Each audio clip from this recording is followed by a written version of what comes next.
பூச்சி கூட சிண்டாத பயிரை நாம தின்னு சாகணுமா?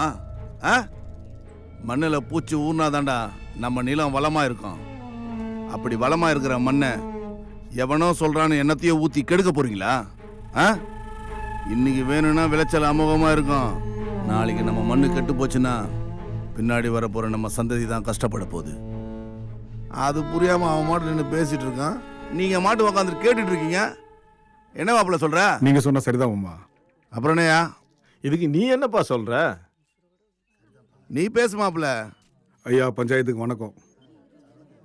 நமக்கு முன்னாடி இருந்த பெரியவங்கலாம் ரொம்ப கஷ்டப்பட்டு நம்மளை இந்த இடத்துல நிக்க வச்சிருக்காங்க.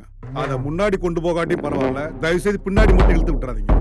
உங்களுக்கே நல்லா தெரியும், நம்ம பாட்டை முப்பாட்டெல்லாம் சேர்ந்து கட்டாந்தரையை வெட்டி நிலமாக்கி ஏர் பூட்டி நிலத்தை உழுது வாய்க்கா வெட்டி தண்ணி பாய்ச்சி விதைச்சு களை பிடுங்கி எருவை உரமாக்கி அந்த உரத்தை நிலத்துல போட்டு ரத்தத்தை வேர்வையா சிந்தி அந்த பயிரெல்லாம் விளைய வைப்பாங்க.